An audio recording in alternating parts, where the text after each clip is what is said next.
वैष्णवी लोगों ने कहा था कि तुम मारोगे। यह बात सुनकर देवदास ने खूब प्रसन्न हो पार्वती के कंधे पर भार देकर कहा, दूर, कभी अपराध करने से क्या मैं मारता हूँ। देवदास ने स्वभावतः मन में सोचा था कि पार्वती का यह काम उसके पीनल कोड के अंतर्गत नहीं है, क्योंकि 3 रुपये 3 आदमियों के बीच ठीक ठीक तकसीम कर दिए। विशेषतः जिन वैष्णवी लोगों ने इबादती सवाल नहीं पढ़ा है, उन्हें 3 रुपये के बदले 2 रुपये देना उनके प्रति भारी अत्याचार करना था।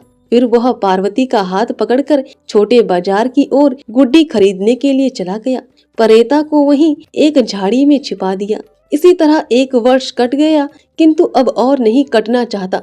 देवदास की माता ने शोरगुल मचाया। स्वामी को बुलाकर कहा कि देवा तो एकदम मूर्ख हरवाह हो गया, इसका कोई बहुत जल्द उपाय करो। उन्होंने सोचकर कहा, देवा को कलकत्ता जाने दो। नागेंद्र के घर रहकर वह खूब अच्छी तरह लिख पढ़ सकेगा। नागेंद्र बाबू संबंध में देवदास के मामा हैं। यह बात सबने सुनी। पार्वती यह सुनकर बहुत चिंतित हुई। देवदास को अकेले में पाकर उसका हाथ पकड़कर हिलाते हिलाते पूछा, देव दादा, क्या तुम कलकत्ता जाओगे? किसने कहा? बड़े चाचा कहते थे। नहीं, मैं किसी तरह नहीं जाऊंगा। और अगर जबरदस्ती भेजेंगे? जबरदस्ती? इस समय देवदास ने अपने मुख का ऐसा भाव बनाया जिससे पार्वती अच्छी तरह समझ गई कि उससे इस पृथ्वी भर में कोई जबरदस्ती से काम नहीं करा सकता। यही तो वह चाहती भी थी। अस्तु बड़े आनंद के साथ एक बार और उसका हाथ पकड़कर इधर उधर हिलाया और उसके मुख की ओर देखकर कहा, देखो, कभी मत जाना देवदादा,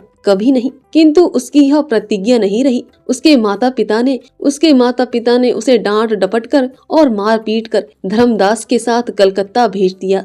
जाने के दिन देवदास के हृदय में बहुत बड़ा दुख हुआ। नए स्थान में जाने के लिए उसे कुछ भी कौतूहल और आनंद नहीं हुआ। पार्वती उस दिन से उसे किसी तरह छोड़ना नहीं चाहती थी। कितना ही रोई, परंतु इसे कौन सुनता है। पहले अभिमान में कुछ देर तक देवदास से बातचीत नहीं की, लेकिन अंत में जब देवदास ने बुलाकर उससे कहा, पत्तो, मैं जल्दी ही लौट आऊंगा, अगर ना आने देंगे तो भाग आऊंगा, तब पार्वती ने संभल कर अपने हृदय की अनेक आंतरिक बातें देवदास को कह सुनाई। इसके बाद घोड़ा गाड़ी पर चढ़कर पोर्टमांटो लेकर माता का आशीर्वाद और आंखों का जल बिंदु कपाल पर टीके की भांति लगाकर वह चला गया। उस समय पार्वती को बहुत कष्ट हुआ। आंखों से कितनी ही जल की धाराएं गालों पर बहकर नीचे गिरी। उसका हृदय अभिमान से फटने लगा। पहले कितने ही दिन उसके ऐसे कटे। इसके बाद एक दिन प्रातःकाल उठकर उसने सोचा कि सारे दिन उसके पास कोई काम करने को नहीं है।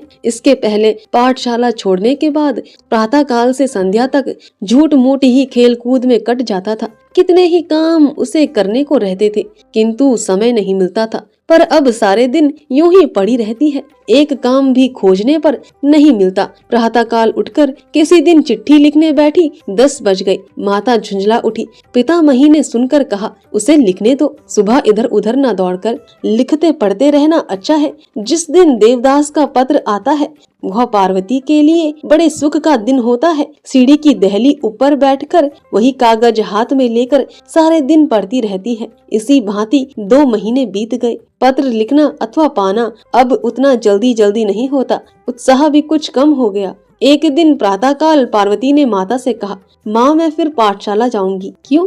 पार्वती पहले कुछ विस्मित हुई, फिर सिर हिलाकर बोली, मैं जरूर जाऊंगी। तो जा, पाठशाला जाने से मैंने कभी तुझे रोका तो नहीं है। उस दिन दोपहर में पार्वती ने दासी का हाथ पकड़कर बहुत दिनों से छोड़ी हुई स्लेट और पेंसिल को ढूंढकर बाहर निकाला और उसी पुराने स्थान पर शांत एवं गंभीर भाव से जा बैठी। दासी ने कहा, गुरुजी, पत्तों को अब मारना नहीं। यह अपनी इच्छा से पढ़ने आई है। जब तक इसकी इच्छा होगी पढ़ेगी, और जब इच्छा ना होगी घर चली जाएगी। गुरुजी ने मन ही मन कहा, तथा अस्तु।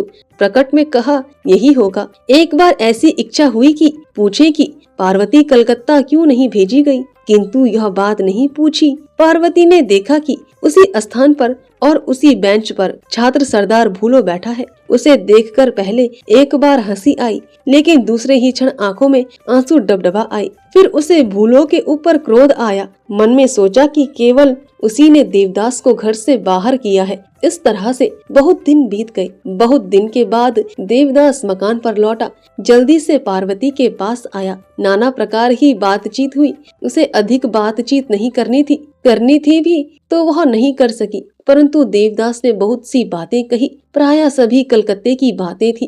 गर्मी की छुट्टी बीत गई। देवदास फिर कलकत्ता गया। इस बार भी रोना धोना हुआ, परंतु पिछली बार सी उसमें वह गंभीरता नहीं थी। इस तरह 4 वर्ष बीत गए। इन कई वर्षों में देवदास के स्वभाव में इतना परिवर्तन हुआ जिसे देखकर पार्वती ने कई बार छिपे छिपे आंसू गिराए। इसके पहले देवदास में जो ग्रामीण दोस्त थे वे शहर में रहने से एक बारगी दूर हो गए। अब उसे डाशन शू जूता, अच्छा सा कोट पैंट, टाई छड़ी, सोने की चैन और घड़ी, गोल्डन फ्रेम का चश्मा आदि के न होने से बड़ी लज्जा लगती है। गांव की नदी के तीर पर घूमना अब उसे अच्छा नहीं लगता और बदले में हाथ में बंदूक लेकर शिकार खेलने में विशेष आनंद मिलता है। छोटी मछली के पकड़ने के बजाय बड़ी मछलियों के फांसने की इच्छा है। यही क्यों सामाजिक बात, राजनीतिक चर्चा, सभा समिति, क्रिकेट, फुटबॉल आदि की आलोचनाएं होती है। हाय रे, कहाँ वह पार्वती, वह उन लोगों का ताल,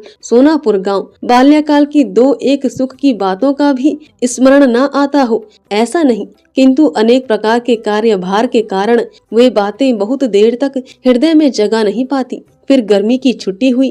पिछले वर्ष की गर्मी की छुट्टी में देवदास विदेश घूमने चला गया था, घर नहीं गया था। इस बार माता पिता के बहुत आग्रह करने पर और अनेकों पत्र लिखने पर अपनी इच्छा न रहते हुए भी देवदास बिस्तर बांधकर सोनापुर गांव के लिए हावड़ा स्टेशन पर आया। जिस दिन वह घर आया उस दिन उसका शरीर कुछ अस्वस्थ था, तभी से बाहर नहीं निकला। दूसरे दिन पार्वती के घर पर आकर बुलाया। चाची, पार्वती की माता ने आदर के साथ कहा, आओ बेटा, यहाँ आकर बैठो। चाची के साथ कुछ क्षण बातचीत करने पर पूछा, पत्तो कहाँ है चाची? वही ऊपर वाली कोठरी में है। देवदास ने ऊपर जाकर देखा कि पार्वती संझा बत्ती दे रही है। बुलाया, पत्तो?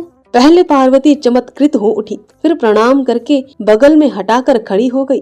यह क्या होता है पत्तो? इस बात के कहने की आवश्यकता नहीं थी। इसी से पार्वती चुप रही। फिर देवदास ने लजा कर कहा, जाता हूँ, संध्या हो गई, शरीर अच्छा नहीं है। देवदास चला गया। पार्वती ने इस साल 13वें वर्ष में पांव रखा है। दादी यह कहती है, इसी उम्र में शारीरिक सौंदर्य अकस्मात मानो कहीं से आकर किशोरी से सर्वांग को छा लेता है। आत्मीय स्वजन सहसा एक दिन चमत्कृत होकर देखते हैं कि छोटी कन्या अब बड़ी हो गई है।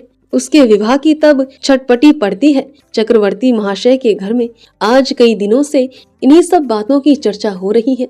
माता इसके लिए बड़ी चिंतित तो हो रही थी। बात बात में वह पति को सुनाकर कहती कि अब पत्तों को अधिक दिन तक अविवाहित रखना उचित नहीं है। वे लोग बड़े आदमी नहीं हैं। उन लोगों को एकमात्र यही भरोसा है, कन्या अनुपम सुंदरी है। संसार में यदि रूप की प्रतिष्ठा है तो पार्वती के लिए अधिक चिंता ना करनी पड़ेगी। और भी एक बात है जिसे यहीं पर कह देना उचित है। चक्रवर्ती परिवार को कन्या के विवाह के लिए आज तक कोई विशेष चिंता नहीं करनी पड़ती है। हाँ, पुत्र के विवाह के लिए अवश्य करनी पड़ती है। कन्या के विवाह में दहेज ग्रहण करते थे। पुत्र के विवाह में दहेज देकर कन्या घर ले आते थे। किंतु नीलकंठ स्वयं इस प्रथा को बड़ी घृणा दृष्टि से देखते थे। उनकी यह तनिक भी इच्छा नहीं थी कि कन्या को बेचकर धनोपार्जन करे। पार्वती की माँ इस बात को जानती थी। इसी से कन्या के विवाह के लिए पति को समय समय पर चेताया करती थी।